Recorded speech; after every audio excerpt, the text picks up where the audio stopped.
And nevertheless, that's it. That my people think, and we are grateful that you all do. And that's why here at this conference, I esteem R.C. as one of the great heroes of the faith today, and the lineup that he's got in here, I wonder why I'm actually here. In fact, I was thinking of the subject they've given me, the existence of God. I wish I could just say, just listen to what the others have said, and that demonstrates it, and we're okay. But it reminds me of the two guys who were sitting for an exam, and at the end of the exam, they were being interviewed for the job, and the man says, I've got a problem. Both of you guys have answered the questions exactly the same way, word for word. There is no difference in your answers. But I'm going to give it to this gentleman rather than to you. And the guy got offended. How come if our answers are identical, you're giving it to him and not to me? He says there was one difference. In one of the questions, his answer was, I don't know the answer to this question. And your answer was, neither do I.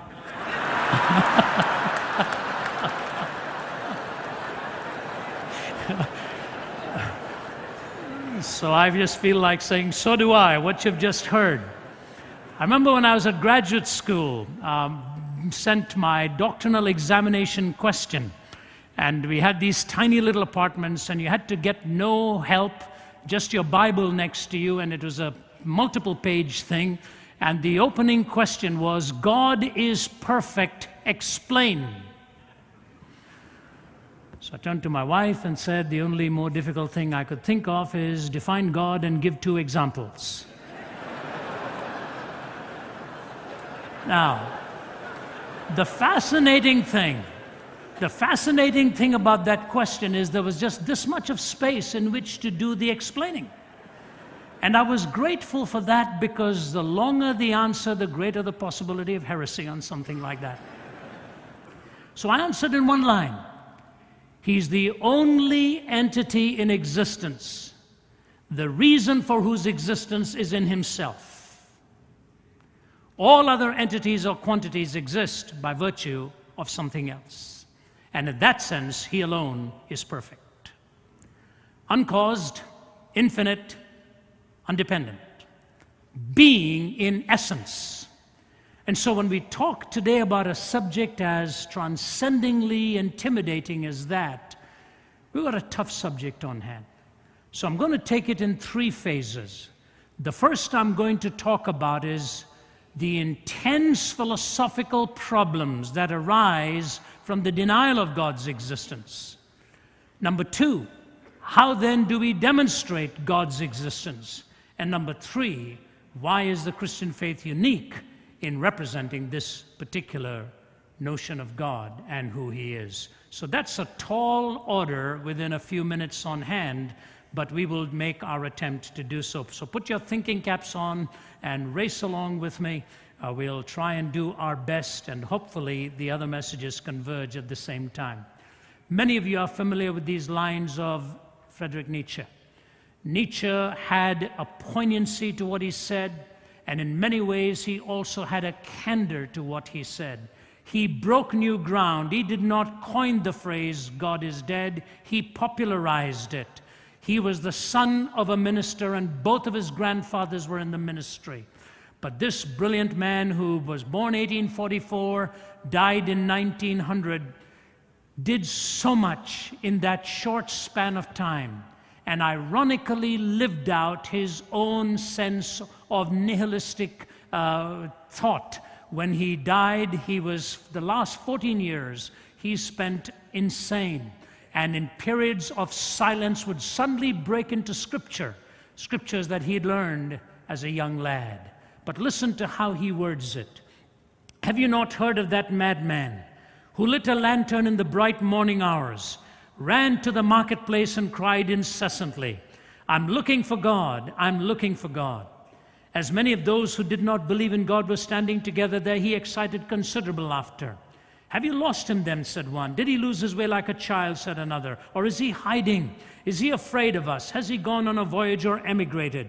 So they shouted and laughed, but the madman sprang into their midst and pierced them with his glances. Where is God? He cried. I'll tell you, we have killed him. You and I, we are all his murderers. But how did we do this? How were we able to drink up the sea? Who gave us a sponge to wipe away the entire horizon? What did we do when we unchained this earth from its sun? Whither is it moving now? Whither are we moving now? Away from all suns, maybe? Are we not perpetually falling backwards and forwards and sidewards and in all directions? Is there any up or down left? Are we not straying through an infinite nothing? Do we not feel the breath of empty space? Has it not suddenly become colder? Is not more and more night coming on us all the time? Must not lanterns now have to be lit in the morning hours? Do we not hear anything yet of the noise of the grave diggers who are burying God? Do we not smell anything yet of God's decomposition? God's decomposed too, you know, and he is dead. He remains dead. We've killed him. Now, how shall we, the murderer of all murderers, compose ourselves? Because that which was holiest and mightiest of all that the world has possessed has bled to death under our knives. Who will wipe this blood from us? With what water can we purify ourselves? What festivals of atonement, what sacred games will we need to invent? Is not this the greatest of deeds, too great for us? Must we not now ourselves have to become God, simply to seem worthy of what we've done? There's never been a greater deed, and whoever shall be born after us for the sake of this deed shall be part of a higher history than all history hitherto. It's been related further that on the same day the madman entered diverse churches and there sang a requiem, Aeternam Deo. Let out and quieted, he said to have retorted each time, what are these churches now, if they're not the tombs and sepulchres of God? God is dead. We have killed him. You know, with all due respect for Nietzsche and regard for him, the thing about him I like is his candor. He is raising the right questions of the implications of a godless universe. Who gave us a sponge to wipe away the entire horizon? Is there any up or down left? Must not lanterns now have to be lit in the morning hours? What he's really saying is, this is so humongous a deed that everything will have to be redefined. Everything.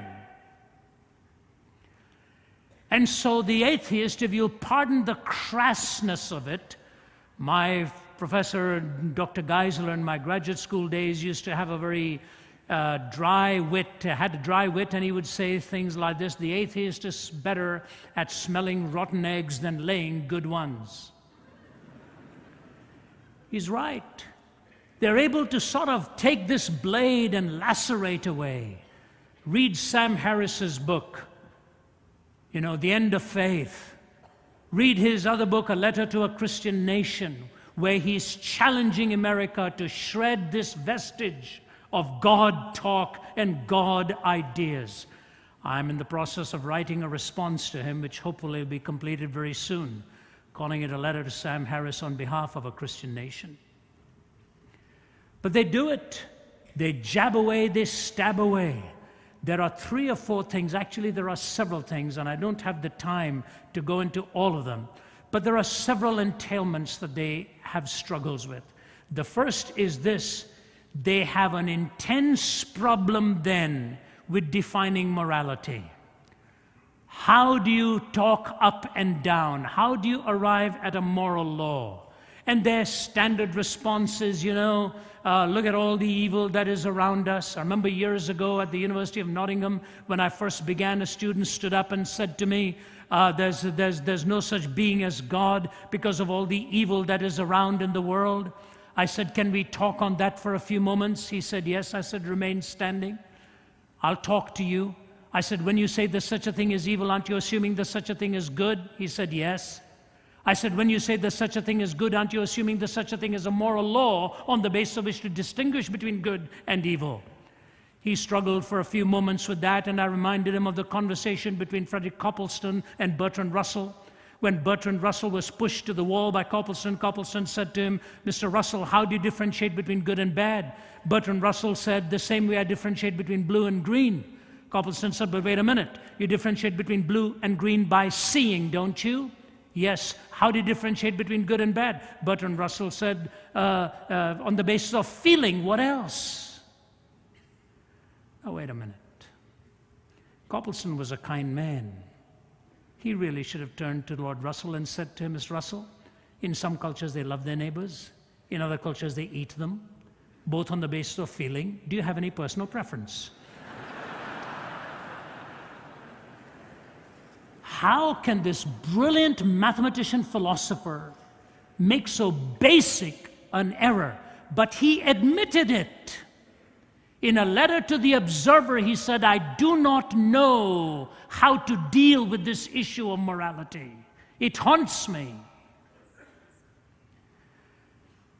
You see, the question of a moral law comes within us. So I said to him, when you say there's such a thing as evil, aren't you assuming there's such a thing as good? He said, yes. I said, when you say there's such a thing as good, you must assume a moral law. He said, all right, I'll grant you that.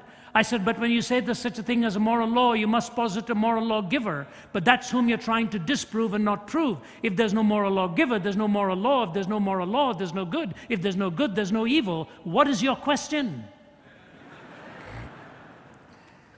He looked at me and I quote, he says, what then am I asking you? I said, I'm not going to help you. I'm not going to help you. Now, granted, if you're a thinking person, you'll say, Ravi, how do you get from the moral law to the moral lawgiver? Is that not an extrapolational jump? And in the Q&A time, if that question comes, I'll be very happy to deal with it. Right now, my time is very tight. So I've got to go on. The problem of evil, when you raise it, you raise the question of the nature of good. And when you raise the question of the nature of good, you have to start wondering, how do you really arrive at the reality of good and evil when there is no God? Do you know what Richard Dawkins has now come up with?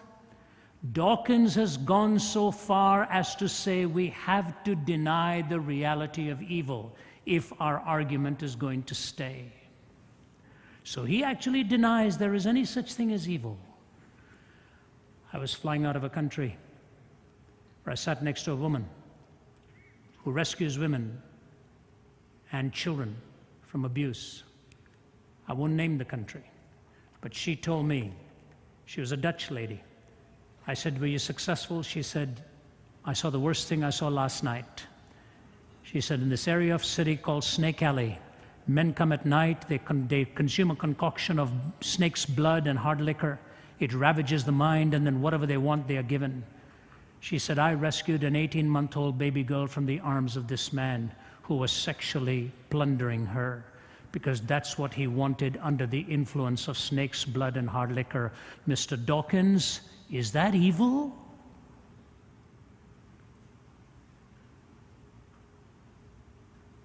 Can you imagine there walk human beings for whom that is pleasure? Is this the ravaging of just the brain or the ravaging of the soul? Dawkins says, no, we're dancing to our DNA. Is that what he was doing? It's easy to come up and say, God is dead, God doesn't exist. How then do you make any moral pronouncements of any kind? Alan Dershowitz, Harvard. I don't know if there's good, but I have to say there's such a thing as evil. What? Day before yesterday's USA Today. An article advertised on the front page and then in the book section of a recent psychiatric study that is actually saying evil is real. Evil is real. And then they bring all the gurus to try and counter the point. There's no moral law. There's no rational way. And if, just in case you think I'm making this up, listen to the most brilliant, prolific Canadian atheistic philosopher, Kai Nielsen. We have not been able to show that reason requires the moral point of view, or that really rational persons, listen to this qualifier, or that really rational persons, unhoodwinked by myth or ideology, need not be individual egoists or classical amoralists. Reason does not decide here. The picture I have painted for you is not a pleasant one. Reflection on this actually depresses me. Pure, practical reason, even with a good knowledge of the facts, will not lead you to morality. This is an atheist saying that. Rationally, you cannot get there. Listen to Bertrand Russell. He says this. He says, I cannot live as though ethical values were simply a matter of personal taste. And he says, I do not know the solution to this.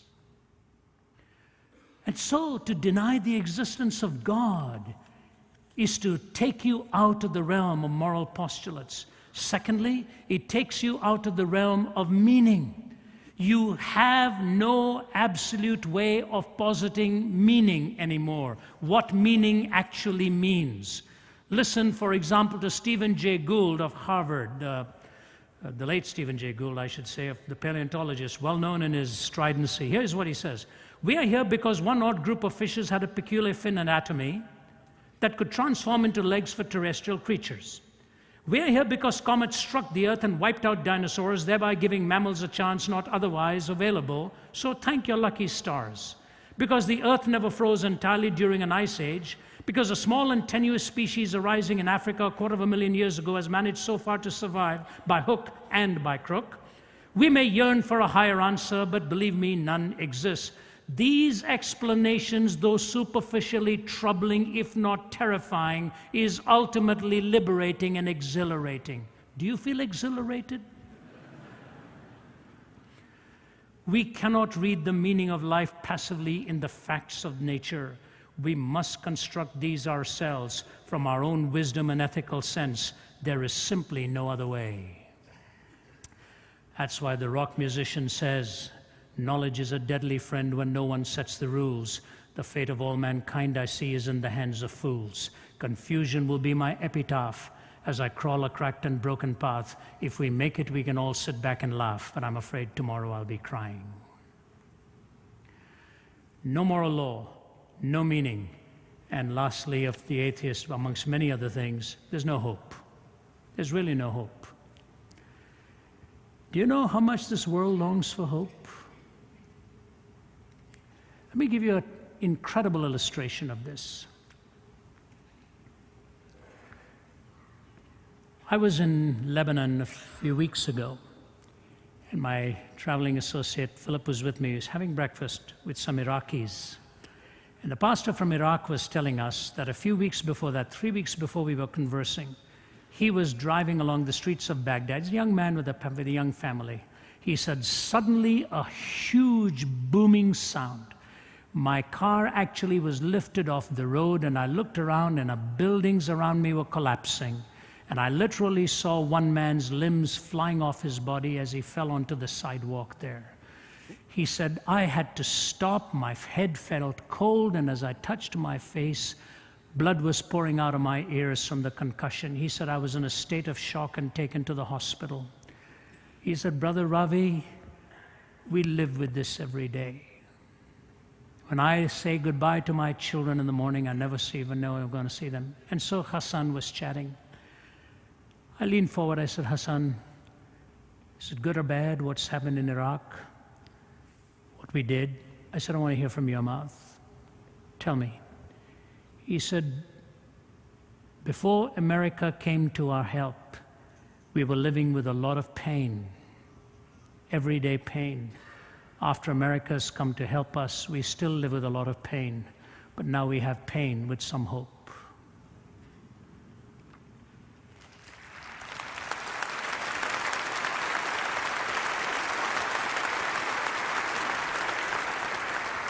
You don't have to agree with him. I don't have to agree with him. I'm not saying that. I'm not making a political statement here. I'm just telling you this.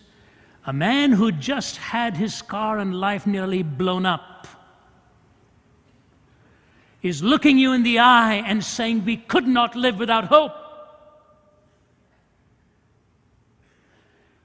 Today's story in the Houston Chronicle, an 11-year-old boy who for 1 year has fought for custody of his baby sister, who was described as nothing more than fetus Holloway, stillborn. 30-some weeks or something like that, pregnant, I forget how it was. Stillborn. The mother is in drug rehab. Father cannot be found. This 11-year-old boy goes to the medical authorities and asks for the body of his sister. For 1 year, he fought it. And he got the little body back. He takes 3 of his cousins and conducts the funeral with some stuffed animals and some flowers and a pink blanket. He lost his dad when he was 1 year old, he says. He says, now my sister Rachel, who had no name in the morgue, he's given her the name Rachel. He says, now my sister Rachel and my daddy are in heaven together. The Houston Chronicle writer says, very rarely in life can you use the word greatness, but I looked into the eyes of this 11-year-old boy and I was looking at greatness. Hope. The atheist has got nothing to give to you. You die, it's nothing more than a physical compilation of atoms that had no prevision of what it was forming. And so you denounce God, you end up with no moral law, no meaning, and no hope. All right, what does that do about the existence of God then? How do we try to even demonstrate that? Let me get into some little bit of an argumentation here, and you may not be able to write as fast as we speak this, but thankfully you're able to hear that again and at least make notes on it. I don't use PowerPoint. I'm technologically challenged. I always say, he gives me the power and I try to make the point. And if you can get it that way, it's okay. Last week I was lecturing somewhere and I asked them for an overhead projector and they said, what's that? I said, the inventor of the overhead projector has just been terribly insulted by you. He spent all his life doing that and you don't know what it is. There are many ways to argue this. R.C. is just a master of this with his knowledge of Aquinas and Augustine and many of them who've given such powerful, especially Aquinas, who was the master theologian and thinker of his time with his 5 ways and so on. Basically, no matter what kinds of arguments you've heard, they filter down to 2 or 3 very strong forms. Some like to call them proofs, some like to call them evidences, some like to call them arguments, some like to call them the coherence factor. I like the way Dallas Willard has summarized it, taken the best of these, and actually just come with 3 stages of argument. Here's the first stage. Stage number 1. It is the nature and existence of the physical reality that we see. Now listen to this statement very carefully. However concrete physical reality is sectioned up, the result will be a state of affairs which owes its being to something other than itself. No matter how you section down physical concrete reality, no matter how small you break it down, no matter what you do with it, you end up with the state of affairs that physical quantity owes its being to something else and is not self-existent. It is not self-explanatory. If I were to bring an apple to you and show you that apple, you can cut that apple down, you can grate it, you can slice it, you can take it under all kinds of telescopic or microscopic study or whatever it is, you'll end up with the same reality that it doesn't explain its own existence. Now, that every physical state, listen now, no matter how inclusive, has a necessary condition in some specific type of state which precedes it in time and is fully existent prior to the emergence of the state which it conditions. What does that mean? You take this apple. You know the apple didn't bring itself into being. Whatever was needed to bring that apple into being, a full-grown tree in your backyard or whatever, had to pre-exist, and all the conditions needed for that tree to exist prior to the bringing forth of this apple had to be completed in time in order that this apple through the blossom may then ultimately grow as a fruit on that tree. The apple doesn't explain its own existence. It is dependent on something which also had to be completed in time in order to produce the entity you are discussing. But the reality is, neither does the tree explain its own existence.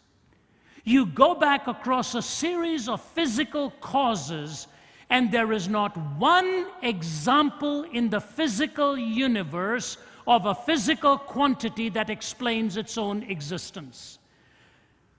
And to add to it, if you start back from the apple I'm illustrating and go back all the way to the series of causes, You cannot have an infinite series of causes in time, because if you had to have the infinite series of causes, it would never have arrived at this moment. If you have a domino called X, and you've got to have an infinite number of dominoes falling before X falls, you will never get to X, because you will need an infinite number of dominoes to fall. So what is it we have posited by this point? No physical quantity explains its own existence, and no amount of time can consume an infinite series of events to bring you to the present. Which means all of these somewhere have to be explained by one self-existent cause, which is not physical. Because a physical quantity, as we know it in reality, it cannot explain its own existence. C.S. Lewis puts it this way: an egg which came from no bird is no more natural than a bird which had existed from eternity. An egg which came from no bird is no more natural than a bird which had existed from eternity. So stage one is that we do not have one instance of a physical quantity that completely explains its own existence. Stage number two, it is the argument to design, not from design. Try and understand the difference. Very important difference. It is the argument to design and not argument from design. What is an argument from design? If you take the vastness of the universe, for example, think about it. There are flames of the surface of the sun, which are 40 times higher than the entire dimension of this earth. Massive, massive flames. I remember teaming up with an astrophysicist in South Africa, and he was showing a slide at the University of Witwatersrand in Johannesburg, where we were lecturing together. And he said, if you look at that picture there, David Bloch said, there's 100 billion stars on that screen. He said, if you started counting them now and counted 1 star per second, you'd have to be here for 2,500 years. Just the vastness of it. I remember doing a course in quantum theory under the famed quantum physicist John Polkinghorne, president of Queen's College, Cambridge, who was a latecomer to Christ. Polkinghorne once talked about all of the contingencies in the early picoseconds of the universe. You know what a picosecond is? A picosecond is that amount of time which elapses when it takes something traveling at the speed of light to cross the strand of a single breath of hair. That's a picosecond, which means almost abstract. Think about it. In the early picoseconds of the universe, he talked about the early contingencies. Here's what Polkinghorne said to us. He said, take the expansion-contraction ratio. It had to be so exact, margin of error so small. He said it would be like taking aim at a 1 square inch object at the other end of the known universe, 20 billion light years away, and hitting it bullseye. That's just one contingency.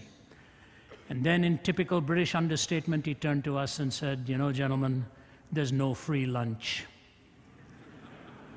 Somebody had to pay. That's an argument from design. What do we mean by an argument to design? The argument to design, and I want you to understand me very carefully now, evolution is not an explanation for ultimate origins. It is not an explanation for ultimate origins. Evolution doesn't explain the Big Bang. Did the Big Bang evolve? What caused the Big Bang? If you were in your room sleeping at 3 o'clock in the morning and you heard a little bang, you'd want to know what the little bang was.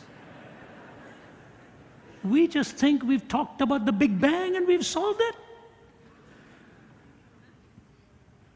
The Big Bang didn't evolve. I remember talking to a group of scientists at University of Florida. They're having dinner together. I'm not very comfortable with scientists. If you're one of them, forgive me. I know philosophers can be boring too. I remember Lee Strobel telling me he blames me for his son going into philosophy. And he looked at his son one day and he said, "Do you know what the difference is between a philosopher and a large pizza?" And his son said, "Is this a trick question?" He said, "Do you know the difference, son?" He said, "What?" He said, "Do you know the difference between a philosopher and a large pizza?" He said, "Tell me, Dad." And Lee said to him, "A large pizza can feed a family of 4.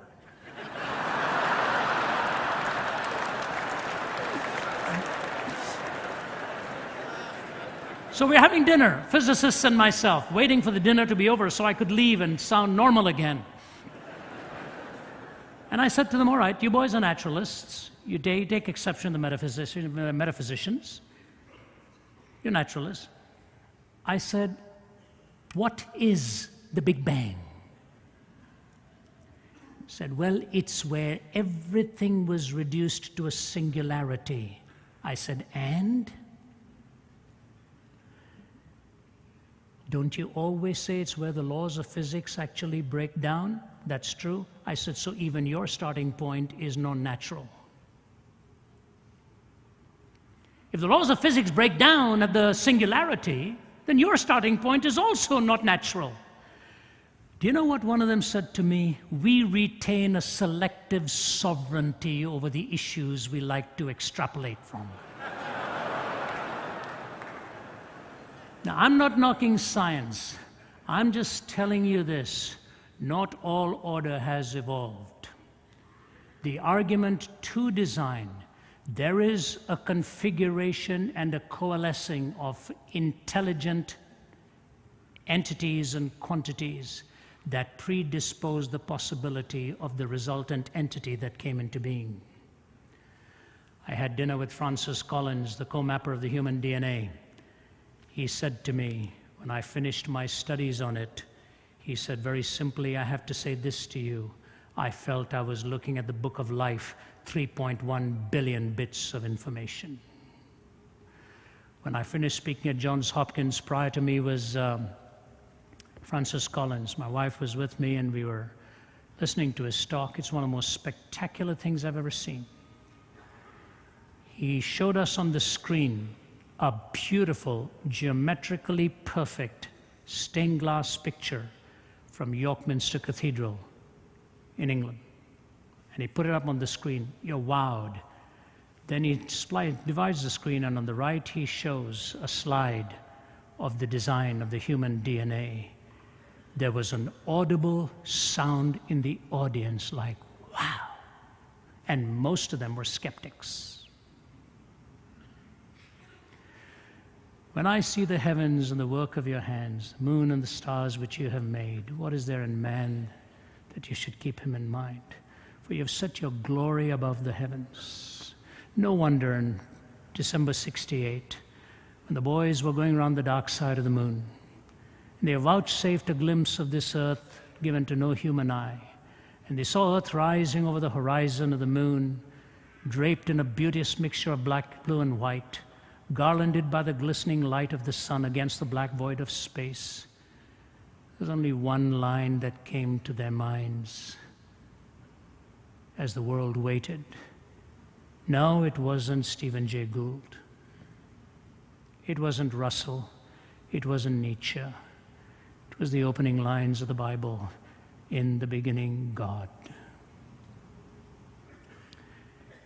Stage 1, no physical quantity explains its own existence. Stage 2, there's an argument to design. No matter how you slice it down, there's a coalescing of intelligent components that made it possible to even bring this type of thing into existence. You know, that's why people like Hume and Einstein and all were what you'd call second-grade theists. Sort of talked about a mind, but didn't know where to park that mind.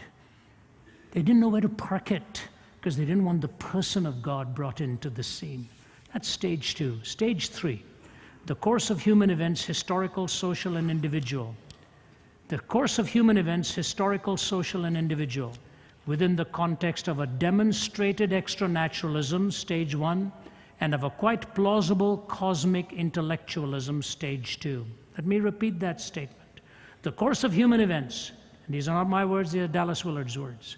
The course of human events, historical, social, and individual, within the context of a demonstrated extranaturalism, stage 1, and of a quite plausible cosmic intellectualism, stage 2.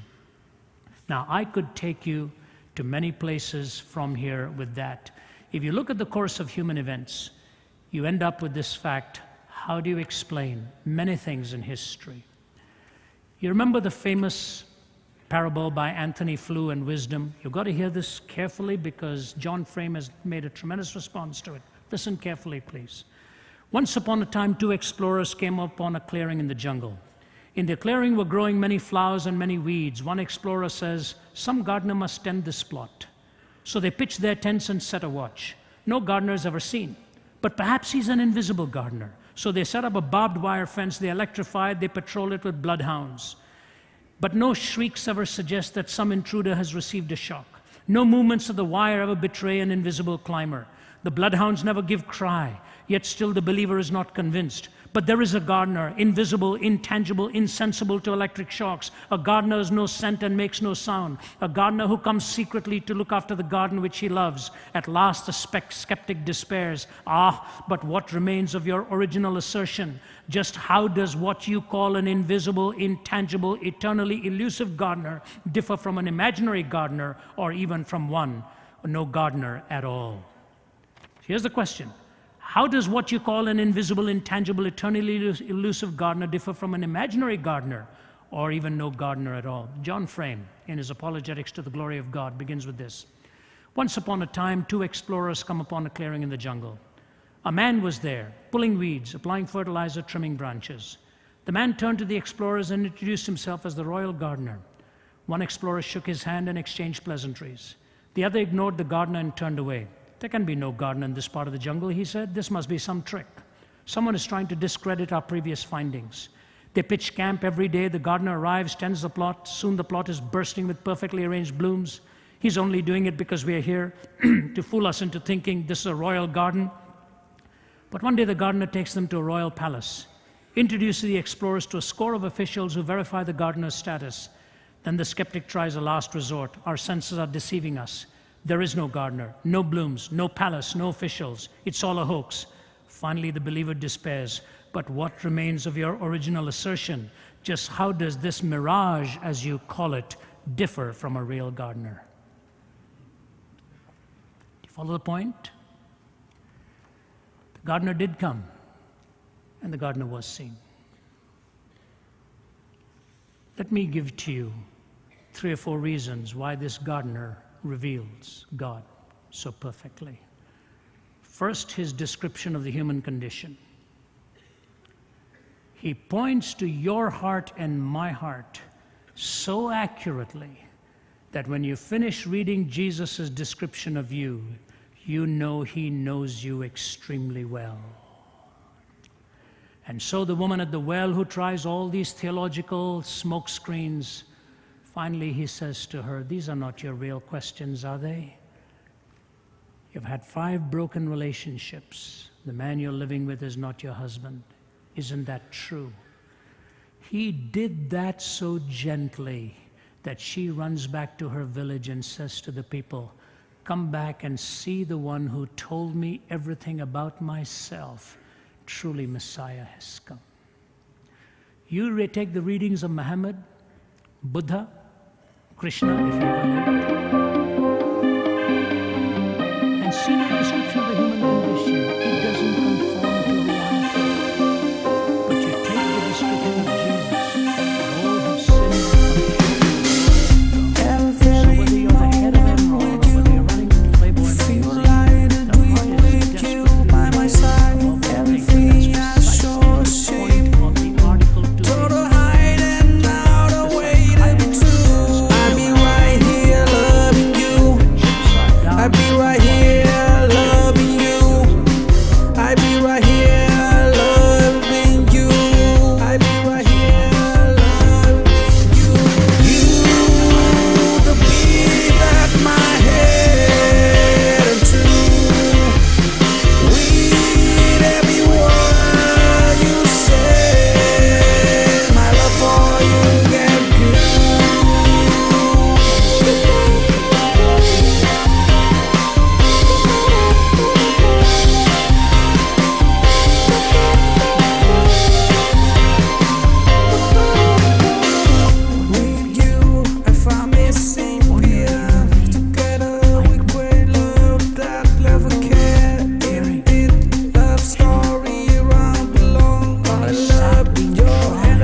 worldview, it would have to be in violation of what they believe.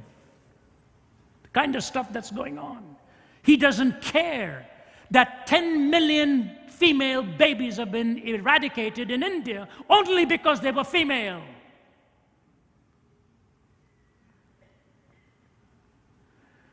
Is this all right?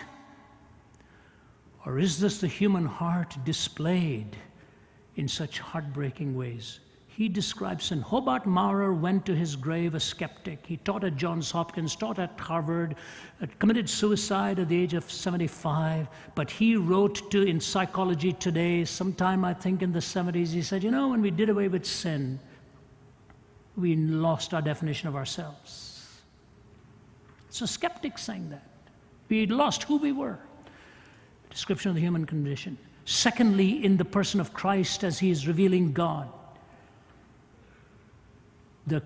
The marvelous coalescing of absolutes in him.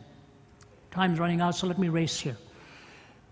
2 years ago, actually a year and a half ago, I was asked to speak at the United Nations prayer breakfast. It was the second time they'd asked me to come, only this time I marveled at the subject. Navigating with absolutes in a relativistic world. You get up at 6:30 in the morning to speak on that. And then you're told you have 25 minutes. And then you're further told you cannot bring religion into it. I said, I'll make a deal. 20 minutes, your subject, last 5 minutes, why I believe in what I do as being the only answer to this struggle. Okay, we agreed. So I talked about the search for 4 absolutes. Evil, justice, love, and forgiveness. How do you define evil? How do you define justice? What is true love? And when you blow it, how are you forgiven? They all nodded their heads. I said, now I want to ask you with 5 minutes to go. Do you know of one event in the world where these 4 converged? I said, they converged on the cross of Jesus Christ.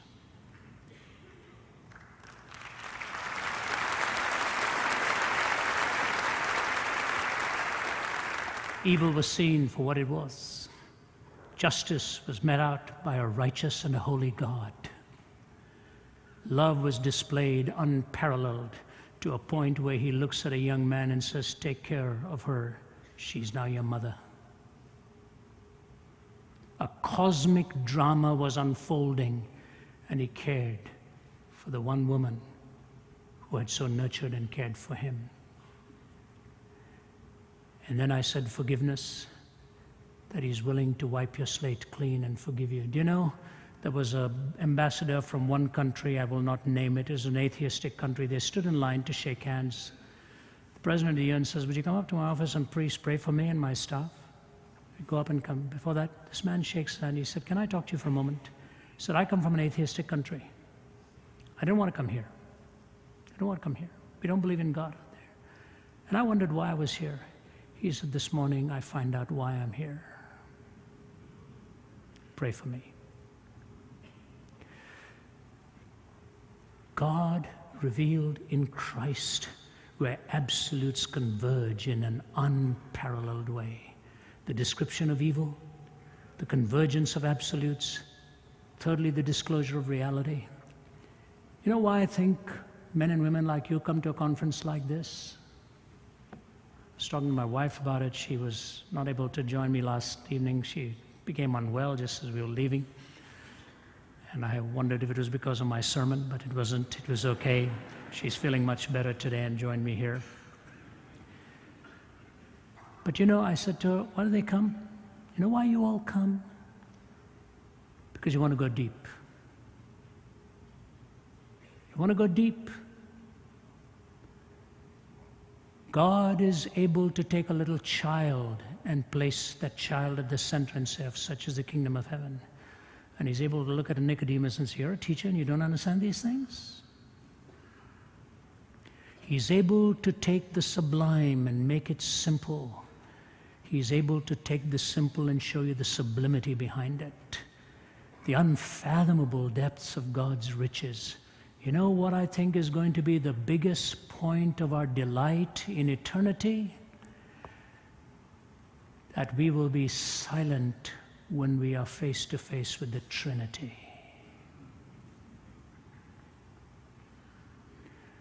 You know, Peter knew the difference between one fish and 3 fishes. Paul knew the difference between 1 and 3. This marvelous mystery of the Trinity, which may be the only explanation for the Greek search of unity and diversity. Because unity and diversity in the effect must presuppose unity and diversity in the first cause. And only in the Trinity is there the community of unity in diversity. God is a being in relationships, and our hearts hunger for a relationship as we live here. Marvelous depth of truth. The atheist stuff looks so shallow after this. You say, what? When somebody asked Francis Crick, the Nobel laureate, for originally cracking the code of the DNA, he said, how did we come to be then? What happened? How did we have all these components to bring us to being? This was a skeptic asking him. Do you know what Francis Crick said? It would have to have been a spaceship that came from another planet, that brought spores to seed the earth, and that's how we came to be. Now, if that's reason, give me faith.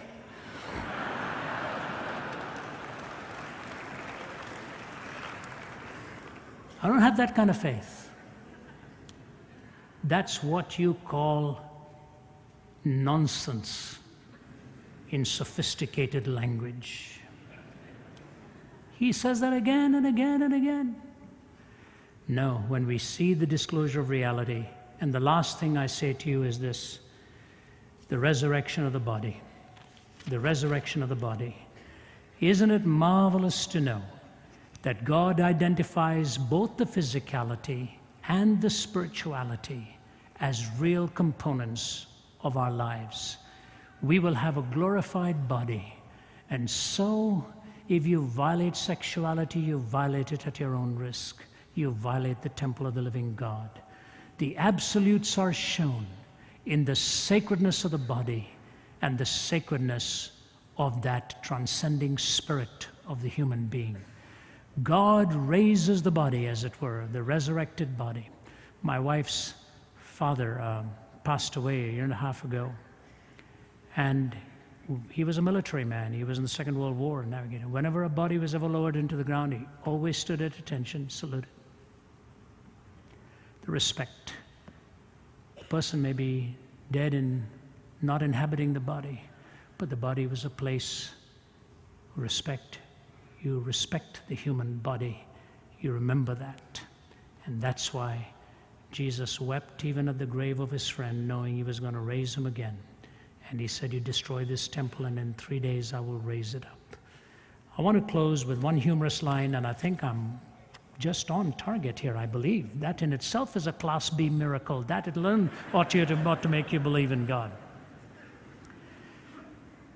When the great chess master Garry Kasparov of Russia was going to play a computer in a chess match, he beat the first one, and the boys got together and said, we'll design the best computer in the world, an IBM computer called Deep Blue, and we're going to build one that'll beat you, Kasparov. Kasparov got nervous and went away into hiding for many months because he was afraid that if he lost to Deep Blue, he would lose the dignity of humanity in the process. He doesn't know I lost that dignity after the calculators came out. He's worried about the computers taking it away from him.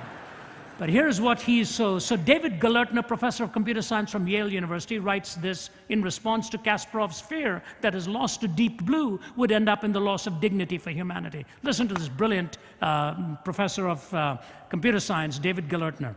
The idea that Deep Blue has a mind is absurd. How can an object that wants nothing, fears nothing, enjoys nothing, needs nothing, and cares nothing have a mind? Oh, it can win at chess, but not because it wants to. It isn't happy when it wins or sad when it loses. What are Deep Blue's after-the-match plans if it ends up beating Kasparov? Is it hoping to take Deep Pink out for a night in the town? No, it doesn't. It doesn't care about chess or anything else. It plays the game for the same reason a calculator adds or a toaster toasts, because it's a machine designed for that purpose. No matter what feats they perform inside, there will always be a big fat zero. No computer can achieve artificial thought without achieving artificial emotion too. In the long run, I doubt if there is any kind of human behavior computers cannot fake, any kind of performance they cannot put on. It is conceivable that one day computers will be better than humans at nearly everything. I can imagine that a person might even someday have a computer for a best friend. Oh, but that'll be sad. Like having a dog for your best friend, only sadder. By the way, I like dogs. We have one. But the gap between the human and surrogate is permanent and will never be closed. Listen now. Machines will continue to make life easier, healthier, richer, and more puzzling. And human beings will continue to care ultimately about the same things they always have, about one another, and many of them about God. He could not make that article stick without that last line. The difference between a machine and you is huge because of God. Do you know, Francis Thompson ran from God most of his life, and he would hang out at Charing Cross to get his drugs and sleep by the River Thames. And then God hounded him, followed him. You've read his story in The Hound of Heaven, but then he wrote this brilliant one. Hanging around at Charing Cross and by the River Thames, he wrote this, O world invisible, we view thee. O world intangible, we touch thee. O world unknowable, we know thee. Inapprehensible, we clutch thee. Does a fish soar to find the ocean? An eagle plunge to find the air? Do we ask of the stars in motion if they have rumor of thee there? Not whether wheeling systems darken or our benumbed conceiving soars. The drift of pinions would we hearken, beats on our own clay-shuttered doors. The angels keep their ancient places, touch but a stone and start a wing. 'Tis ye, 'tis your estranged faces that amiss the many splendored thing. But when so sad thou canst not sadder, crying upon thy so sore loss, shall shine the traffic of Jacob's ladder, pitched between heaven and Charing Cross. Yea, in the night, my soul, my daughter, cry clutching heaven by the hems, lo, Christ walking on the water, not of Gennesaret, but Thames. When Bertrand Russell was asked why he didn't believe in God, he said, because he didn't give me enough evidence. If you listen to Francis Thompson, he'd find out it's not the absence of evidence, it's the suppression of it. God will meet you where you are. When my father-in-law died, he was a gentleman to the end. He was a great man. But he started to tear his clothes off. He was losing it. Shrunken down to a bag of bones. Diagnosis to death, 4 months, 85 years old. Quintessential gentleman, man of God. He lost his voice, lost everything. My wife was standing by his bed along with her sisters and her mother. Finally, he got enough strength to reach out to his wife of 63 years. He had no voice. He said, I love you. He just mouthed it, I love you. He put his head back on the pillow, looked to the heavens and said, amazing, just amazing. And he was gone.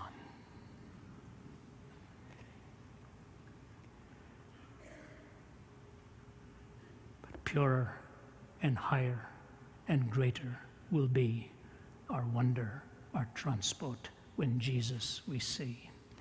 Deny God, the philosophical entailments are insoluble.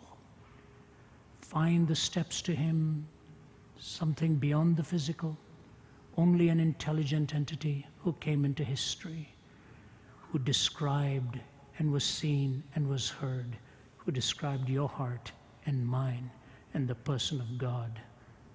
I believe in God, who sent His only begotten Son, Jesus Christ, because of whom I stand before you, because of whom I was rescued from a bed of suicide at the age of 17 in Delhi. He was near to me. He's near to you. Love the atheist and live the life, as Ronald Reagan used to say in his own simple way. Serve the atheist with a fine dinner and ask him if he believes in a cook. God bless you. Thank you.